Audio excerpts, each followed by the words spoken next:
sa paid broadcast.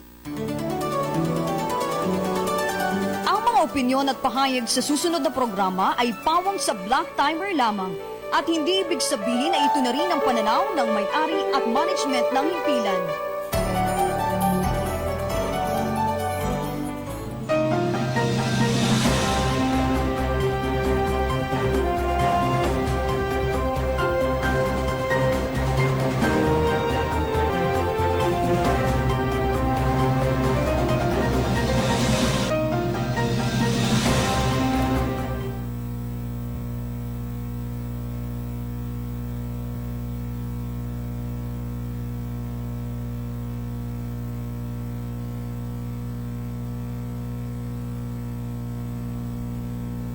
Ngayon, magandang umaga po ng araw ng Biyernes at welcome po sa pang Biyernes edition ngayon po ay 13 ng November.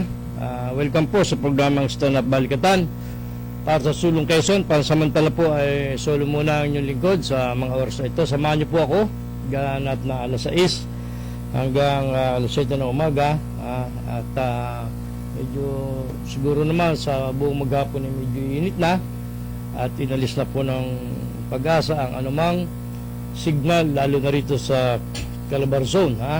Bagamat mukhang sana uminit ang ating panahon sa araw na ito para medyo makabawi-bawi po sapagkat ang buong Luzon, hindi lang Calabar Zone ay halos tinamaan po nitong bagyong Ulysses na ito na umabot hanggang signal number 3.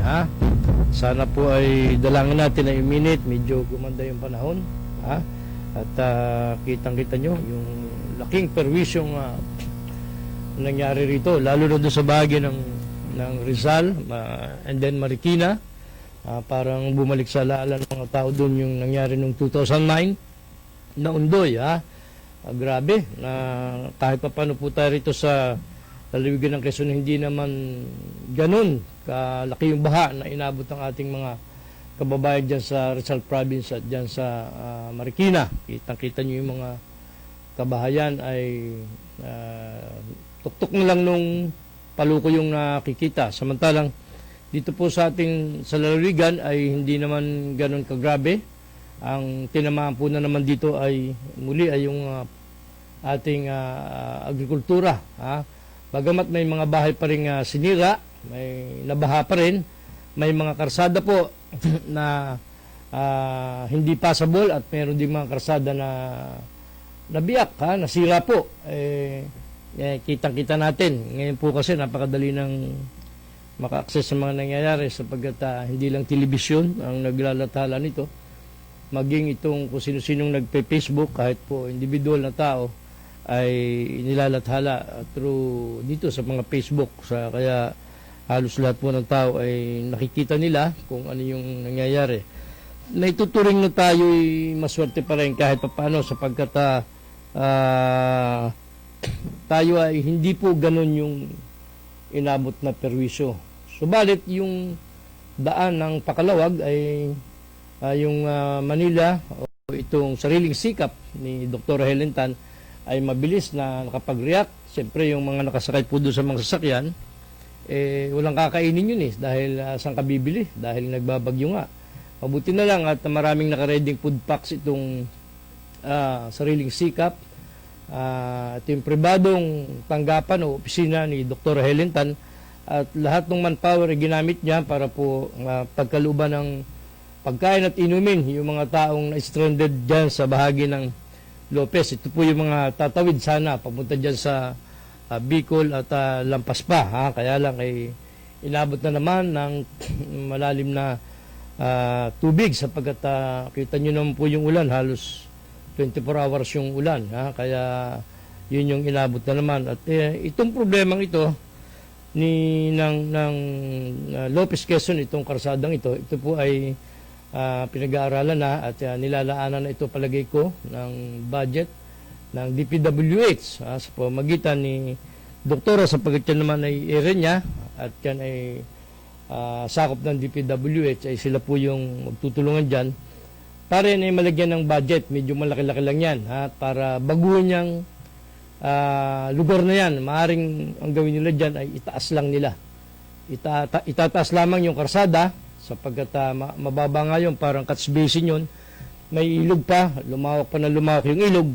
Kaya po yan ay sisiguraduhin ni doktora na bago matapos yung termino niya ay mababago po yung daan na yan para hindi nasapitin ng mga kababayan natin pag bumabagyo or umuulan, na-stranded nga ang mga biyahero. Napakahalaga po niyang karsadang yan sapagkat yan lang naman na nagdudugsong, yung Maharlika Highway na yan. Yan lang po yung nagdudugsong pamunta dyan sa area ng Samar, yung Sorsogon. Yan po ang iisang daanan lang na pwede mong daanan kung papunta ka ng Samar o dyan sa Sorsogon, hanggang dyan sa Leyte. Maliban na lang kung sasakay ka ng wala namang kasing biyahe mula rito para mag-ferry ka, o yung malalaking mga barko na papunta dyan, wala naman dito sa lungsod ng Lucena. Pero maliban nga, yun lang yan ng talagang major road na dadaanan ng lahat po ng mga biyahero patungo dyan sa Samar. Lahat po ng gamit, lahat ng pagkain, gamit, materyales, lahat, pati yung mga kung ano nung dinadala dyan sa Kabikulan, hanggang dyan sa Samar, lahat po yan, dumadaan dyan. Kaya perwisyo po talaga pagka inabutan yan. Hindi naman talaga nangyayari ng mga nakaraang dekada. Itong huling 10 taon, hindi naman po nangyari yan. Talaga lang, sabi nga ni Mayor Rachel Ubana, epekto yan, isa sa mga epekto yan ng climate change na. Isa na po yan. Yun nga ang mga lugar na kagaya dyan sa bahagi ng Mindanao, na hindi naman binabagyo at hindi naman binabaha, kita nyo, nangyayari po, nangyayari. O, yung anhin ka pa yung Metro Manila, lalo na yun na nga, yung binaha kahapon, yung nasa Marikina, noong 2009, nadali na rin po yan. Parang naulit lang, noong 2009, nung nagkaroon ng undoy, yan din po yung nangyari. Ang pagkakaiba lang ay dito noon ay biglang buhos, biglang laki, then mabilis na nag-subside. Ito naman matagal, palaki yung tubig, kaya yung mga tao doon ay medyo tiwala na hindi nila akalain na abot hanggang doon sa first floor ng bahay yung tubig. Kaya marami po ang medyo na-stranded rin dyan, medyo naipit dyan, na-trap dyan sa bahagi ng buong Marikina. Doon nga po sa ilang mga dyan sa Infanta, yung grabe rin po tinamaan yung Infanta. Kita nyo yung poblasyon, meron dyan isang barangay na nagmistulang palaisdaan, isang barangay dyan, nalimutan ko lang yung pangalan dyan sa bahagi ng Infanta.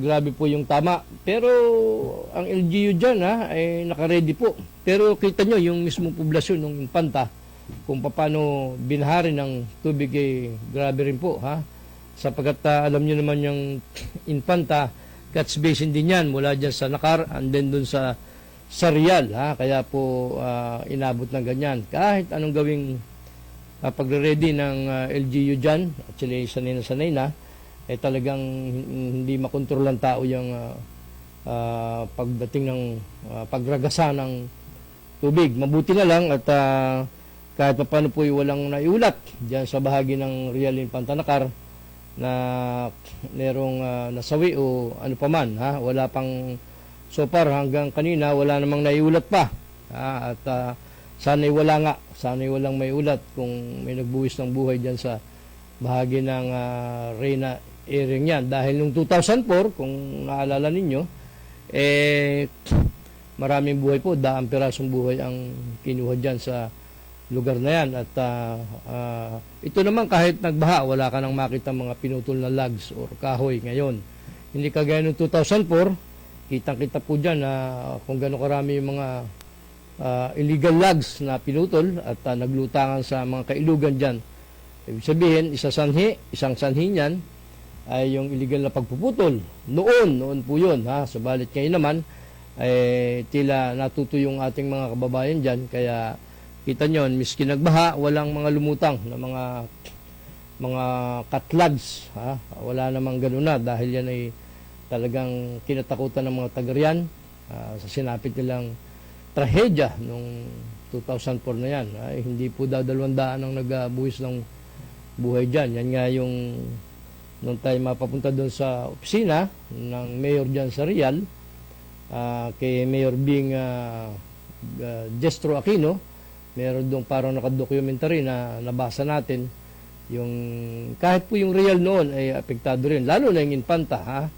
Yung Nakar noon hindi masyado, ang nadali lang sa Nakar yung tulay, yung malaking tulay na nasira, subalit yun ay pinilit ng noon ay Congressman Rapi Nantes na ipasaayos po, at sana ay wala na munang bagyong dumating, pero tinataya po ng pag-asa na mga 2 hanggang 3 pa raw bago po matapos itong December ay may paparating na naman. Yan po ay sana hindi matuluyan, pero sa tansya, sa pagtaya ng DOST Pag-asa ay possible na meron pang dumating na 3 bagyo bago matapos itong, at tinataya rin na by December, siyempre November na ngayon ano na bang petsa ngayon, 13, o edi kalahating buwan kulang-kulang na lang. So inaasahan nga kung may dadating ay December po ang dating ng mga bagyo pang yan. Magandang umaga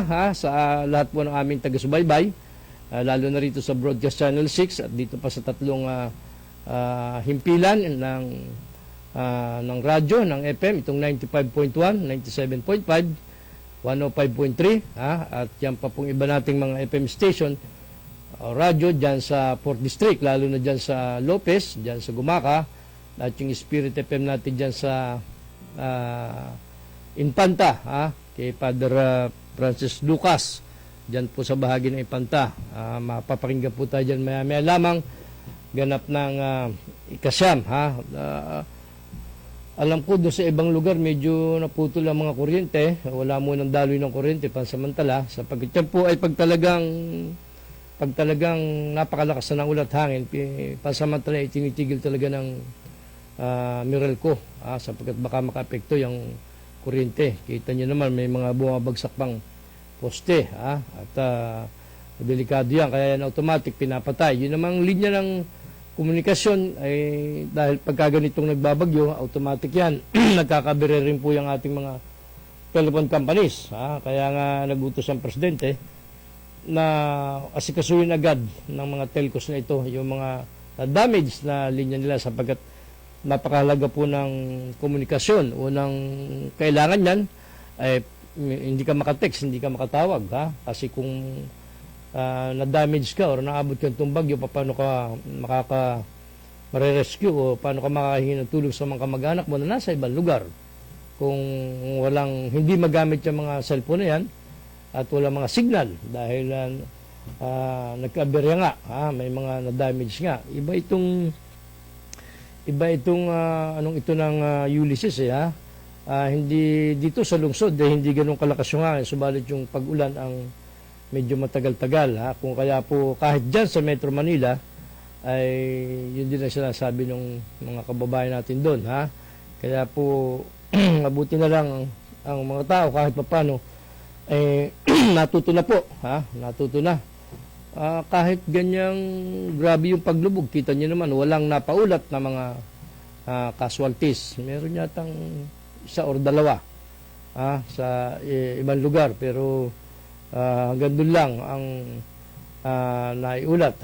Dito po sa atin yung grabing tinamaan ay di ang Infanta, yung area na yan, at saka itong yung doon naglandfall sa Patnanungan, naglandfall din dyan sa Bordeos, dyan sa Nakar naglandfall din, talagang tayo yung tinamaan tayo yung, yan naman talaga yung original forecast na sa atin po tatama.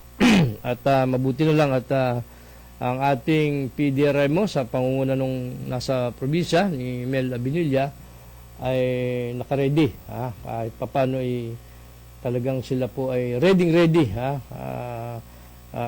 pati yung mga local, yan po kasi ganyan problema, LGU talagang una mag-a-address LGU yung una mag-a-address niyan bago pa man ang kung sino. Pagka ganyan may mga bagyo, dapat yung talagang LGU. Kaya nga, ang sinasabi ni sekretarya nyo, pagka may ganitong kalamidad, hindi dapat mawala ang mga opisyalis, lalo na ang punong bayan ng bawat munisipalidad, sapagkat dapat i-supervise, i-ready ang lahat. Minsan nga, kung nag-ready ka na, grabe pa rin yung tama, di lalo na kung hindi ka naka-ready, lalo na kung hindi. Pero as per report po ng probinsya, ang mga evacuation center, naka-ready rin yan. Ang mga food packs, naka-ready rin yan. Bagamat marami namang tumutulong sa atin. Yung DSWD ay tumutulong sa atin. Malaking bagay po yan. Alam ko, meron pa mga paparting pantulong. Hindi pa natin batid kung sino yung mga pwede pang makatulong sa atin. Kaya nga po, ang ating punong lalawigan ay nananawagan kung may mga nais pang tumulong, di food stop yung nire-request nila, sapagkat kung ikaw nga naman ay binaha, anong kakainin mo? Unang-una, yung bahay mo ay pinasok ng tubig, paano ka makakapagluto? Kahit sa uling o kahit sa kahoy mong sinibak, hindi gagana yon, sapagkat basa yun na batad sa tubig. Ngayon, yung pinaka-importante, kung meron pong nakaready food packs at available, di madali pong makapag-dispatch yan dyan sa mga bawat bayan na tinamaan. Bagamat alam ko yung mga lokal ay nakaready po yan. Hindi pwedeng walang ilalaan yung ating mga locality, sapagkat doon sa kanilang calamity fund, may nakaready po yan. Hindi naman yan dapat naubos talaga. Bagamat Disyembre na, patapos na yung taon, kaya malaki na yung portion ng calamity fund nabawas sa bawat bayan, sa bawat LGU. Kaya naiintindihan po yan, lalo na dyan sa Port District. Malaking bagay yung may mga nagbibigay ng ayuda. Katulad ng tanggapan ni Dr. Helen Tan, itong kanyang sariling sikap ay maraming nakareding food packs. Nakaready po yan. Nitong gabi pa lang, bago pa sumapit po yung Ulysses, naka-prepositions na yung kaniyang mga tao, lalo na yung mga nagbo-volunteer, upang tulungan itong ating mga kababayan, lalo na dyan sa Port District. Dito po sa lungsod ng Lucena ay nakaredy rin yung kanyang mga food packs dito, at makita natin may mga nagpupunta doon sa kanyang tanggapan dito at humihingi rin po ng ayuda. Mabilis kasi si doktora, kasi pag nagpadala ng ayuda ay wala ng program minsan nga hindi na siya pumupunta, yung mga tao na lamang niya ang pumupunta. Pagdating, makasakay sa sakyan yung mga relief o food packs, o bigay. Wala nang nagsasalita pa sa mikropono. Binibilang lang yan ng mga staff ni doktora kung ilan yung recipient, kung ilan yung mga tumanggap para matansya. O halimbawa sa isang barangay, kung meron diyang mga 3,000 katao, tansyado nila yung kanilang ibinibigay, kasi yan naman po ay per household. Yung marami yung laman ng marami yung food packs na binibigay niya, maraming laman.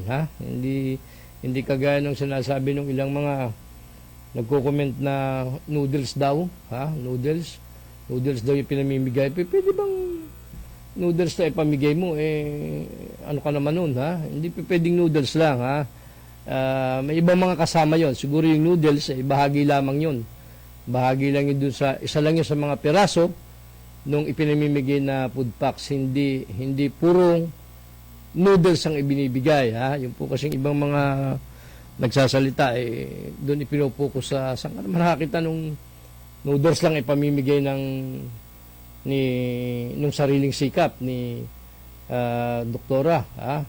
Nakakapamigay nga ng kung ano-ano hindi lang pagkain ang kayang ibigay pribado ngang sasakyan nakakapamigay. noodles lamang ay ibibigay sa mga tao, ay medyo minimislead po. Anong ilang mga nagsasalita sa likod nito, minimislead. Talagang halata mong ginigiba si doktora. Hindi naman nila personal na nakita. Mabuti kung nakita nila, naroon sila sa actual site, at nung pinamimigay yung mga food packs, mabuti kung nakita mo na yung noodles lamang ang talagang ibinibigay. Wala ka namang maipakitang ebidensya.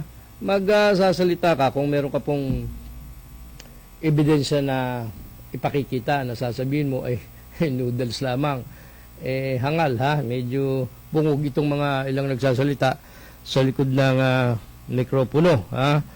Namigay na nga, ayun daw, namumulitika lang daw, hindi naman daw tunay sa damdamin ni doktora yung pagtulong. Ay talagang mabigat itong akusasyon na ito sa staff o kay Dr. Helen Tan. Tumutulong ka na, mababasagan ka pa ng namumulitika ka at kaya ka raw lumiliban ng iba-ibang distrito. Nakita ni doktora na hindi naman kaya. Hindi kayang tulungan ng gobyerno ang lahat ng ilang milyon ba ang tao sa lalawigan ng Quezon para maintindihan po ng nakararami. More than 2 million po ang populasyon natin sa lalawigan ng Quezon. Kung wala si doktora, malaking pila yan kahit papano. Doon na lamang sa Lopez, 95 barangay yun . Kaya bang i-sustain ng probinsya yun? Bigyan lahat yun. Lopez pa lang yun. 25 na yung barangay. Paano pa yung Gumaka? Yung Kalawag? Yung Ginyangan? Yung Tagkawayan? Ang problema, tumutulong na si doktora, sinisira pa. Bakit daw ngayon lang? Natural! Ngayon lang nagbababagyo . Di ba? Ngayon lamang nagka-COVID . Bilang patunay niya, nung magkaroon ng COVID, wala po namang ni isang doktor. Balikan nyo, mula nung Marso, nung mag-lockdown tayo, nakita nyo ba, meron ba kahit isang doktor na nagbakuna ng anti-flu at anti-pneumonia? May nakita ho ba kayo? Di ba wala? Di ba? Ang provincial government ba nagkaroon ng initiative?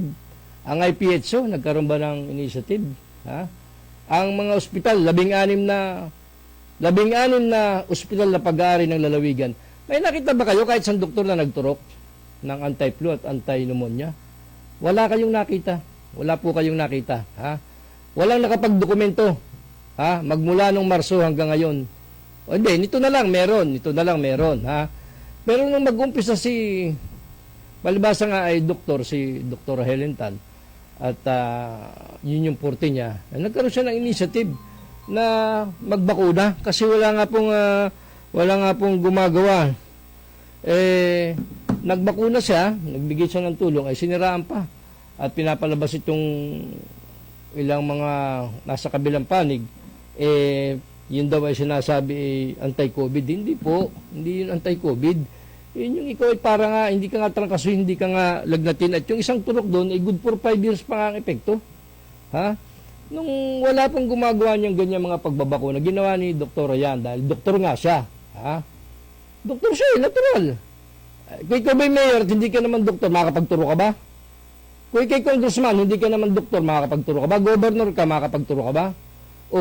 Ang ginawa nga ni doktora sa initiative niya, napakamahal ng tinuturok na yan. Sobrang mahal po niya. Kahit pumunta ka sa pribadong doktor, napakamahal po niyan. Yun na nga yung ginawa niya. Nagturok siya na nagturok. Ngayon, nung nakitang dumadami yung recipient yan sa iba-ibang distrito, pinulitika siya. Anong ginawa? Gumaya.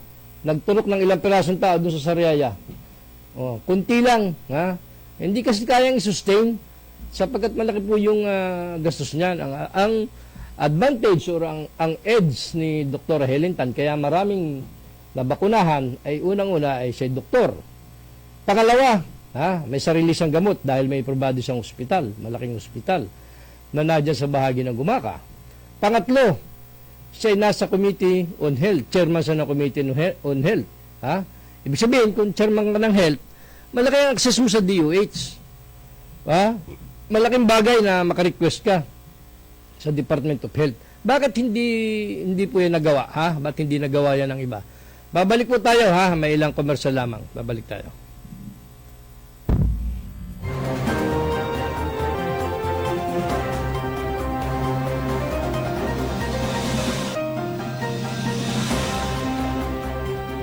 ...1976, unang napakinggan ito.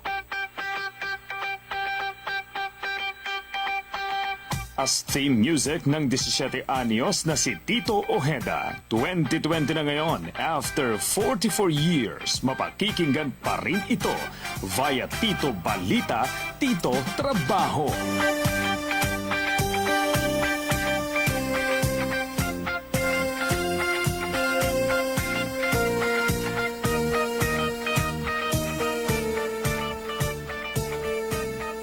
Kung kayo'y pinahihirapan ng rayuma, hika, nahahapot, sumasakit ang dibdib sa kaunting paglakad, may sakit sa puso, mataas ang presyon, himamatayin, may epilepsy, sakit sa balat gaya ng allergy at psoriasis, diabetes, peptic ulcer, sakit sa atay, apdo at bato, sakit sa babae o sexually transmitted diseases, pabalik-balik na lagnat, di maalisan ng sipon at tubo, may gumuguhit na masakit sa hita at pigi. Agad na kumonsulta kay Dr. Rolando Ridor. May kumpletong laboratory, X-ray at ECG para sa mabilis na resulta ng eksaminasyon. Ang konsultasyon sa Ridor Medical Clinic ay mula Lunes hanggang Sabado, alas 8:30 ng umaga hanggang alas 12 ng tanghali, alas 12:30 hanggang alas 5 ng hapon. Dr. Rolly Ridor, espesyalista sa internal at family medicine. Ang klinika ni Dr. Rolly Ridor ay nasa bago nitong address sa number 44, San Antonio Street, Lourdes Subdivision, Phase 2, Iang, Lucena City. Ang pasok po ay sa kanto ng Gemini. Sa mga na-stroke at hirap lumakad, magpunta agad kay Dr. Ridor para kayo ay matulungan lumakad. Domingo Veterinary Clinic and Grooming Center, 1st Street, West Employees Village, Lucena City. Cellphone numbers 0917-705-6700 and 0998-571-4710. Dr. Ernesto Domingo, our friendly veterinarian.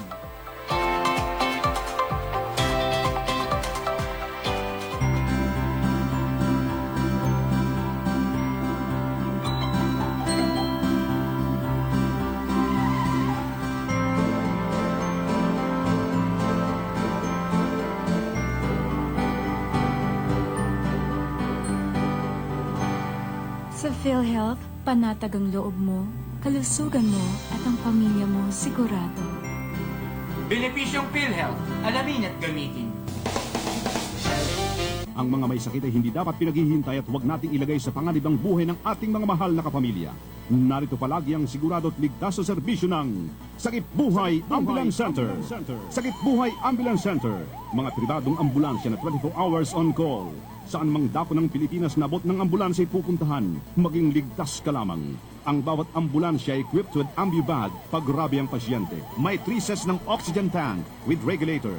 May emergency medicine, walang red tape, hatid agad, safe ang pasyente. DTI registered at kumpleto sa lisensya at permit. Sakip Buhay Ambulance Center. Maingat, kadamay sa kagipitan at sa lahat ng oras ng pangailangan. Sakip Buhay Ambulance Center.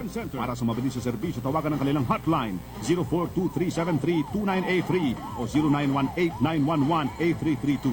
Ang punong tanggapan ay nasa Calamar Home Subdivision, Kalurang Mayaw, Lucena.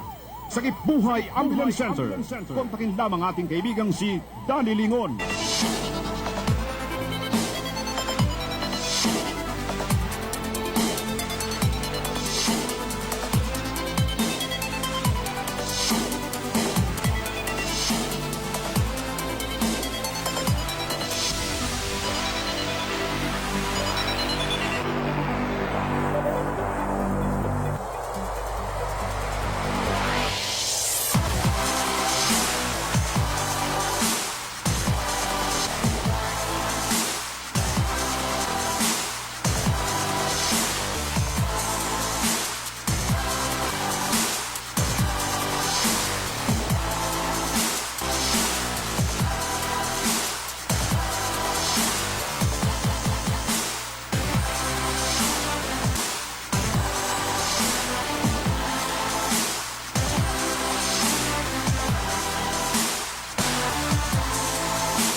1976, unang napakinggan ito.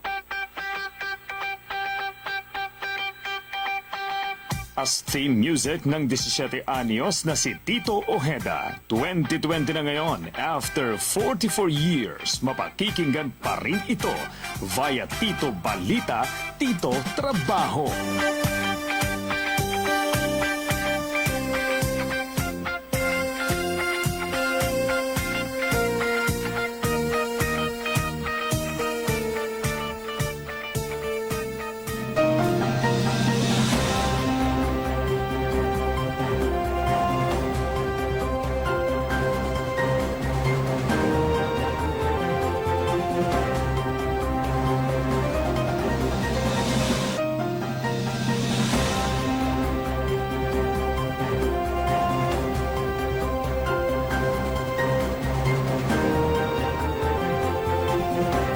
Balik na po tayo at muli magandang umaga. Nakakasama nyo pa rin si King Formaran dito po sa programang Stand Up Balikatan.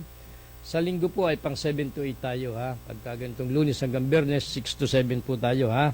Good morning ha kay paring Manolo Rehio at kay maring Rona Mijares Rehio na nadyan sa bahagi ng United Kingdom dyan sa Europe ha. Medyo kawawa itong mga kababayan mo sa Infanta ha. At ngayon ay wala pong pasok. Inimik yan. Sinabi ng ating presidential spokesman, si Atty. Harry Roque, na ang alinmang tanggapan ng gobyerno ay walang pasok, maging ang mga eskwelahan. Ngayon, yung mga nasa pribadong business at eskwelahan, discretion nyo po yan kung kayo magpapapasok or hindi. Pero ang ating mga tanggapan, ang mga munisipyo ay eskwelahan ay wala pong pasok. At may nag-comment lamang doon sa naganap nung kahapon ba yon pamamahagi ng kaunting kwarta na hindi naman binanggit ni Congressman David Yun yung nakakover ba Ito, magaling mag-isip ito mga ito ng kung anong sistema para legal na makapamahagi na hindi mo alam kung ano talaga yung kung tulong ba o kampanya ba. Tinatanong po natin ito bang ipinamimigay na pera ni Kong JJ ay tulong o maagang pamumuliting or pangangampanya na. Yan po yung itinatanong ng ilang mga taong na doon sa convention center nung mamahagi ng kaunting salapi itong si Kong JJ Tinatanong lang, wala naman siguro masama kung siguro kaya itinatanong ay naiinip dahil sa haba daw ng programa kaunting kwarta yung ibibigay, may bagyo pa, ay napakatagal bago ipamigay yung tinatawag na nakakover do sa assistance to individuals in crisis situation or yung AX. Nakakover ito doon. Sabi po nung ilang mga netizen, kunwari ay AX, namimigay ng tulong, pero yun daw di umano ay kampanya na. Sabi ko, bakit masabi ninyong kampanya? Timing naman ang pagtulong ni Kong JJ sapagkat nasa sitwasyon tayo ng may COVID na, may pandemya, may mga bagyo pa. Saan pa naman po ba kayo nakita ng mamimigay ng tulong? Pagkahaba-haba ng programa, doon ginawa sa convention center.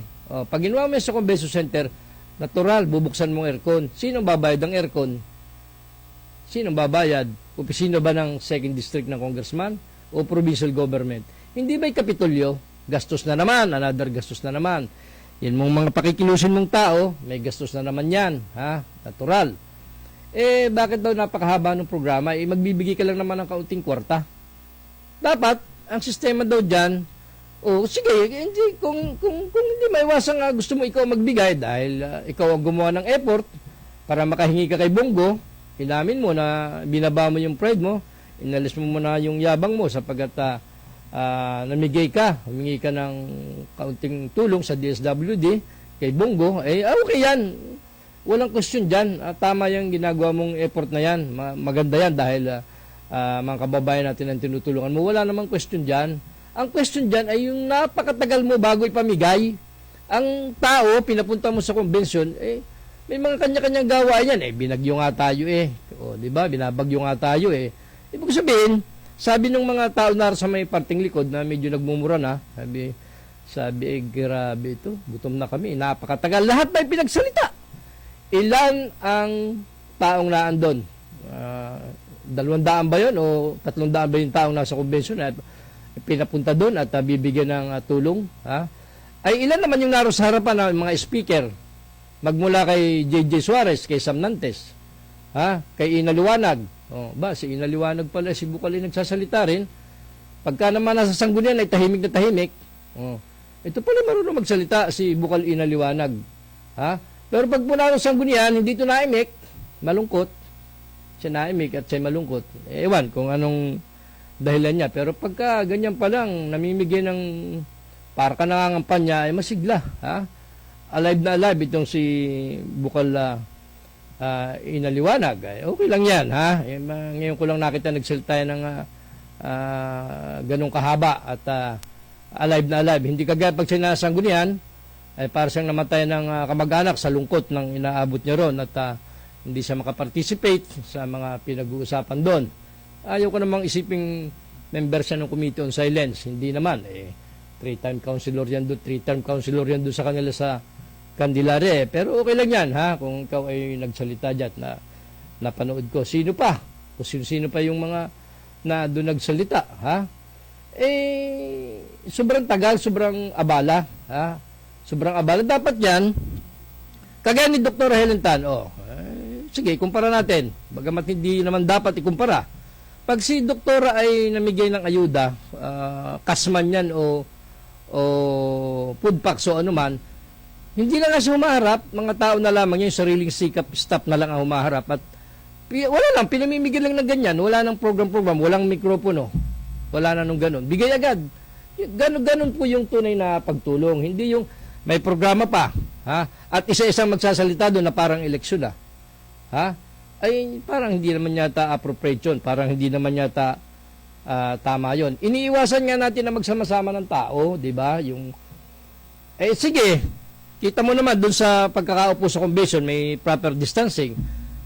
Sa palagay mo ba, pagkatapos yan, magdidistansyahan pa yung mga yan? Di ba hindi? Pag naglabasan yan, magsasabay-sabay yan, magkakakilala yan. Di ba hindi? At ano ang nakakover doon sa pamimigay na yon? Pinapasalamatan natin sapagkat nagbibigay. Pero, ulitin ko, sobrang tagal at parang kampanyahan ang dating. Para ka nang nangangampanya, sabi nga, malayo pa naman ang halalan. Kasi ganun, walang pinagkaiba Yung mga binabagit na pananalita, walang pagkaiba. Walang pinagkaiba sa campaign time. So, yung sistema ganun, isipin mo, ipunin mo yung tao, panay ang photo ops, nabigay ka pa ng, tumulong ka pa doon sa 2 taong nasunugan dyan sa dalahikan. 2 lang pamilya ba yung nasunugan dyan sa dalahikan nung sa linggo? Hindi ba parang 8? Ang binigyan ng tulong 2, 2 yung binigyan ng tulong. Teka, good morning, Miss Lilibet Azores, Good morning sa iyo. Salamat sa pagsubaybay sa programang ito ng Stan, Yung binigyan na 2 pamilya na nasunugan, isinabay doon kahapon. Special, special mention pa Ay, tingnan mo si Mayor Dondon Alcala. Wala nang masyadong gano'n. Antimano, nung masunugan yung mga to, binigyan agad ni Mayor Dondon Alcala ng 10,000. Ang bilis. Nagbigay din agad si Dr. Helen Tan. Nagpunta doon, nagpadala pa ng mga yero, plywood, kung ano-ano, pako, kung ano-ano. Kasama pa si Bukal Romano talaga. Walang mga kung ano-anong programa, walang mga kung ano-anong seremonyas pa. Ibinigay agad sapagkat immediate assistance yung kailangan na yan. Pagka ganyan, walang AX na yan na nakakover sa AX assistance to ano nakalagay doon? Maganda pa assistance to individuals in crisis situation. Sino nakaisip nito? AX, AICS, assistance to individual in crisis situation. Yung pamimigay daw ng pera kahapon o anuman tulong yun, kung anuman yon, ang tawag daw ay assistance to individuals in crisis situation. Sige, granting na yung naisip mong title ng iyong pamimigay. Ito daw ay pagkakaloob sa mga taong nasa crisis. Individual hindi pamilya ang nakalagay rin per individual. Nasa crisis ba yung mga taong binigyan mo kahapon? Governor Kung JJ, nasa crisis ba sila? Kasi ang sabi rito, AX ha, yun daw pamimigay ng assistance to individual in crisis situation. Ibig sabihin, tulong yan sa mga taong nasa sitwasyon ng crisis. Teka muna, ay mga taga-Lucena yung recipient? Ang Lucena ba ay binaha? Lumubog ba ang mga bahay ng mga taga-lungsod ng Lucena?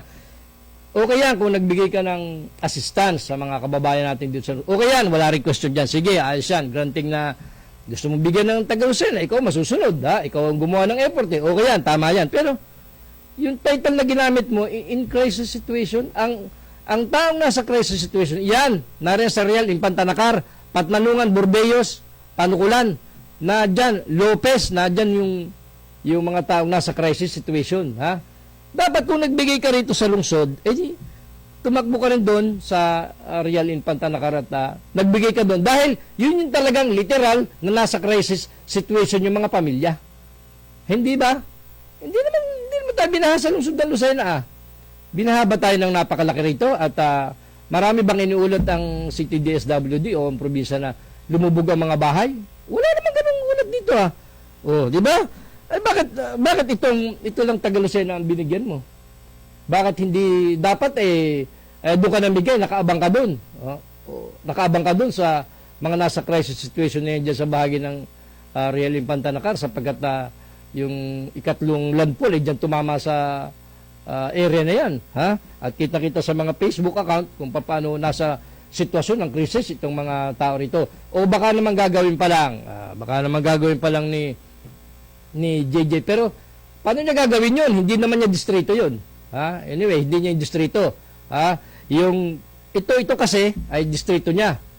Pero, kaya ko kine-question, pwede ka rin mamigay doon sa distrito ng Plus District. Pwede. Bakit? Sabi nung tagapagsalita mo, kung ikaw ay tumawid ng ibang distrito, hindi ka daw pwedeng tawaging namumulitika. JJ, ha? Kung JJ, hindi ka raw pwedeng tawagin namumulitika ka. Tulad raw ni Helentan. Pag pala sa Helentan, Dr. Helentan ang tumawid ng ibang distrito, pwede palang tawaging namumulitika dahil hindi naman niya distrito. Pero, pag daw pala kung JJ ang tumawid ng ibang distrito, hindi daw yung pwedeng tawaging pamumulitika, saka si Congresswoman Aleta Suarez, hindi daw yun pwedeng tawaging pamumulitika pagka tumawid ng ibang distrito.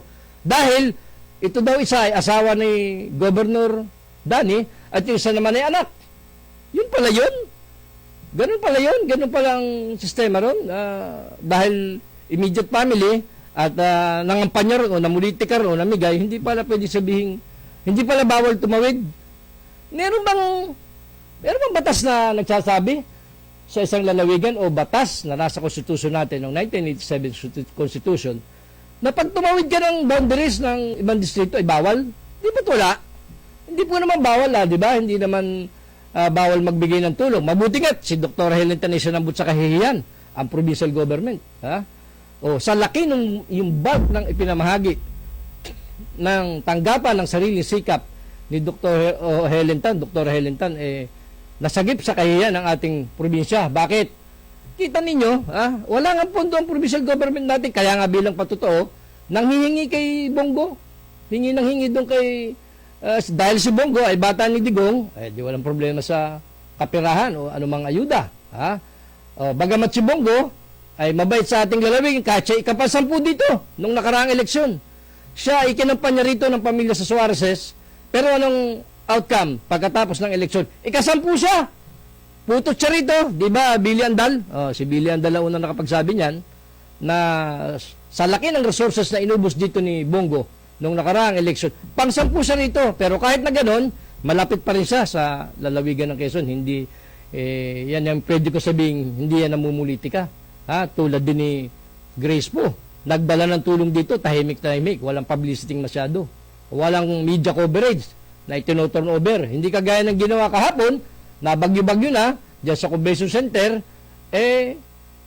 parang itsura daw, ang dating daw, sabi ng mga naroon sa portion ng likod, siguro yung mga inip at gutom na yung mga tao doon, na pagkahaba-haba ng program, lahat ay nagsipagsalita, meron pa doon isang umimik, sabi nung, kaya naman niya yung si Vice Governor, diba?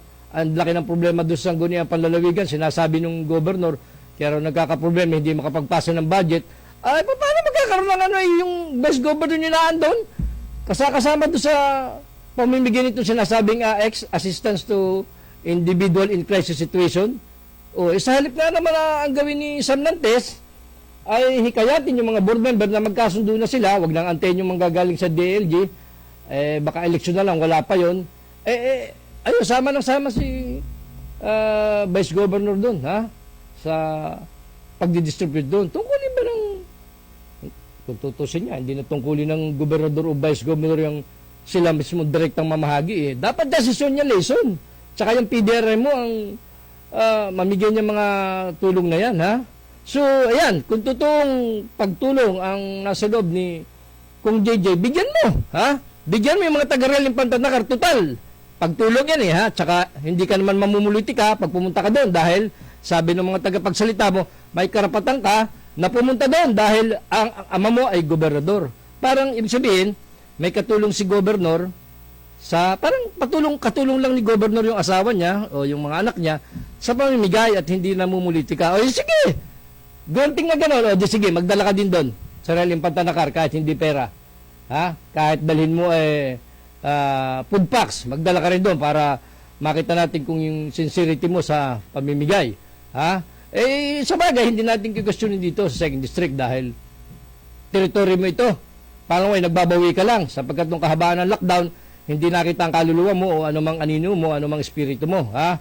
Kahit pa paano, pinapasalamatan natin yung ginawa mo kung JJ. Ayos din yan. Ha? Hindi ko lang alam kung magkano yung pinamigay mo. Okay yan. Walang masama dyan sapagkat ang mga Tagalusena ay nagkaroon ng kaunting dagdag ha bukod pa sa ibinibigay mismo ng city government ng opisina ni Mayor Dondon ha. Okay lang yan ha. Ang idinadaing lang sa iyo yung sobrang haba ng programa ha, kung ano nung video, kung ano nung photo ops pa ha, ay masyadong mainip daw, masyadong maabala. Siyempre yung tao sa oras na yun pupunta lang yun ha, pupunta yun, hindi iniimik pagka ganoon dahil tatanggap ka ng biyaya. Ngayon, kahit anong oras yan tumagal, 2 oras, wala magawa yung mga tao. Gutom na sa pag-iintay. Wala magawa sapagkat mag-aantay sa bibigay mo eh. Ha? Hindi naman aalis yung mga tao nang wala ka pang hindi mo pa binibigay. Sa patunay nga, nasunugan sa dalahican, 2 tao, binigyan mo. Katakot-takot na photo ops pa. O, dapat gayahin mo si Dondon Alcala, ha?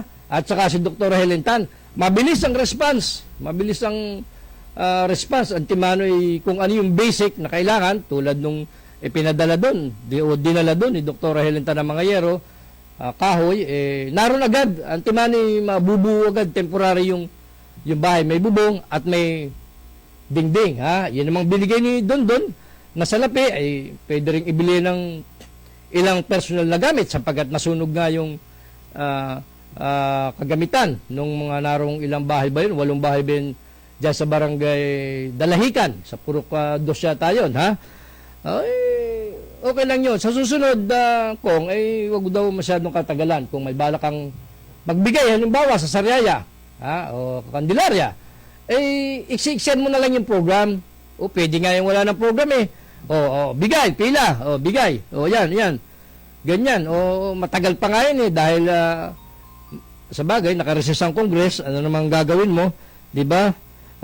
Pati, pagmimigay ng pamasahe, pinagsisigawan mo pa. Sabi nung isang nag-text na naan doon, teka, bakit mo ano pinagsisigawang pamimigay ng pamasahe, ibibigay mo pa? Ibig sabihin, walang pamasahe yung mga tao doon, ganun ba yun? Ganun ba yun? Ibig sabihin, pati pamasahe, ibibigay mo. Sa bagay, walang masama kung bigyan mo ng pamasahe. Ha? Walang masama kung bigyan mo ng pamasahe. Pero para naman ipagsigaw mo pa, pati pamasahe. Mabuti, hindi mo sinabi, ito, pambili ng mga underwear nyo at kayo binaha. Buti, hindi mo sinabing ganun, ha? Sana, bagamat sabi ko nga, hindi naman kita sinisisi dyan, at yan ay karapatan mo. Okay yan, dahil kababayan ko mga tumagap. Kung mamimigay ka dyan sa Sariaya, sa Candelaria, ay huwag mong tagalan. Bilisan mo, ha? Bilisan mo. Total, di mo naman pera yan Ha? Inamin mo, hindi mo yan pera, yan ay effort mo lang.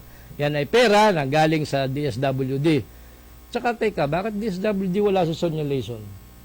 Hindi ba dapat naroon sa Sonia Leison kahit pa mga bata ni Bongo o DSWD Central Office na nagdala bilang protocol, di ba dapat naroon sa Sonia Leison? Bakit meron dyan mga kaharap na hindi naman kailangan kaharap sa pamimigay?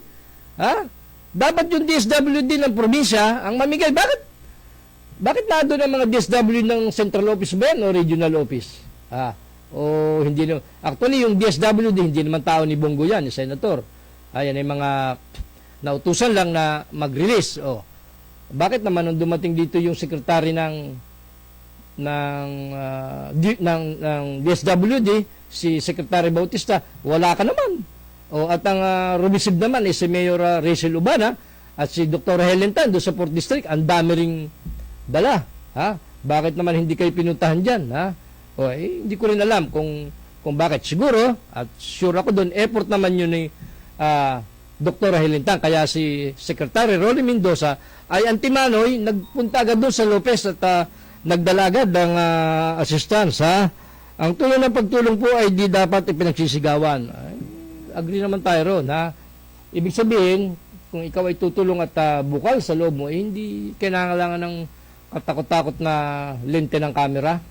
Hindi kailangan yung mga lente ng video, ng camera. At halos buong bayan ang makarinig. Mo ginawa mo pa sa convention. Umubos ka pa ng kuryente. Sino babayad yan? Ikaw bang babayad yan? Teka, pagka ibang tao gumagamit yung convention center, nagbabayad na. Ang opisina ba ng congressman ng 2nd District ay nagbabayad sa paggamit ng convention? Hindi pwedeng libre ka dyan. Sino in charge dyan sa convention center? GSO, General Service Office. Sinong head ng GSO? Itong babaeng mataba, na gustong mag-mayor dyan sa Raya. Anong pangalan nun? Si Tina, ano ba yun? Turbo? Anong pangalan nun? Nalimutan ko ipilyedo letter T yung ipilyedo Tina, hindi naman Turbo check nyo ito kung nagbayad itong opisina ni Kung JJ ng karampatang upa sapagkat gumamit ka ng pasilidad ng gobyerno Hindi ang paggamit ng pasilidad ng gobyerno ay pwedeng libre dahil anak ng gobernador, hindi pwede yun. Dapat kahit anak ng gobernador ay magbayad rin sapagkat may pondo naman ang opisina ng 2nd District. O kaya, gobernador, paabunuhan mo kay Engineer Crespo yung bayad doon sa convention, yung upa, dahil gumamit ng kuryente, gumamit ng aircon, gumamit ng ilaw, gumamit ng sound system. Paabunuhan mo kay Engineer Crespo o kaya kay Engineer Willie Roseles, Engineer Johnny Panganiban. Sila pag-abunuhin mo, hindi pwedeng makalibre ka dyan sapagkat pag ibang tao nagbabayad dyan, hindi porke anak ka ng gobernador o congressman kayo, libre ka na. Sala yun, ating alamin niya dito kay, ano pangalan, Tina Turbo, ano ba ipilyedo nun? Nalimutan ko yung ipilyedo head ng GSO yata yan. Dapat checkin niyo kung nagbabayad dyan sapagkat pag yun ay ginagamit ng ibang tao, nagbabayad dyan, nirerentahan yan, hindi naman dyan nakakalibre. Kasi nga, malaki yung maintenance yan. Napakalaki po ng kuryenteng binabayaran dyan. Hindi naman libre ng Meralco ang kuryente dyan. Babayad rin sila sa Meralco, ang probinsya. O kaya dapat, pag may gumamit, lalo na yan ganyan, para sa 2nd District, may kaukulang kabayaran po yan. Na pwede siguro yung discount, okay lang yun, dahil yung ginawa naman ay activity naman ng pangangampanya bang pamimigay ng assistance, dapat ay may bayad. Para naman may kitain ng probinsya. Wala nang pera ang probinsya Tatay mo na nga nagsasabing ultimo yung 1 kilowatt, 1 centavo kilowatt per hour ng konsumo ng kuryente. Nirealign na at wala na tayong pagkunan ng pondo. Ngayon, para may pagkunan pa tayo ng pondo, yung iyong small town lottery, dahil congressman ka, baka meron ka niyan. Kung totoo meron kang pera ng small town lottery, itulong mo na rin. Isama mo dyan sa AX, isama mo na dyan. Yung sa tatay mo na kung may STL, pagsamahin ninyo, di malaking bagay yan. Subalit, kung ako'y maniniwala na tunay ang ginawa mong pagtulong dyan kahapon, ay pag pumunta ka doon sa Impanta, at tinulungan mo at namigay ka din, pinapunta mo yung mga bata ni Bongo, ni Senator Bongo, at pinagdala mo, kahit sa pirasong noodles, ay pwede ako maniwalang yan ay bukal at tulong sa mga mamamayan. Lalo na yung nasa sinasabing individual in crisis situation. Naroon ang maraming inabot ng crisis situation, hindi sa lungsod ng Lucena. Dito, kayang-kaya na ni Mayor doon mamigay sapagkat malaki ang pundo ng city government. O, asikasuhin mo na lang, yung San Antonio, Dolores, yung mga medyo mahihirap na LGU, yun ang medyo asikasuhin mo ng kaunti. Ubus na pala yung aking oras, ha? At aasahan ko yan, kung JJ, ayos yan, yung kampanya mong yan, bagang, yung pamimigay mo ng tulong kahapon, Bagamat, ang sinasabi ko, malas mo, may nakausap ako nagreklamo, 3 babae yung nakausap kong nagreklamo. Isa pa doon senior citizen, hindi na dapat lumabas. Nagkandalabas sapagkat may ibibigay ka raw, kailangan ng pera, kaya nilabag yung batas. Kahit senior, lumabas dahil nga may pangako ka raw ibibigay, Sana kung mamimigay ka, dalhin mo, dalhin mo na lang para mabilis. Muli po, ubos na ang ating oras. Maraming salamat si King Formaran. Salamat sa panonood, paring Manolo Rehio. Salamat po. Magandang umaga. Bukas tayo, sa linggo, ay tayo babalik. Ganap na ikapito hanggang ikawalo naman sa linggo po. Si King Formaran nagpapaalam. Maraming po salamat.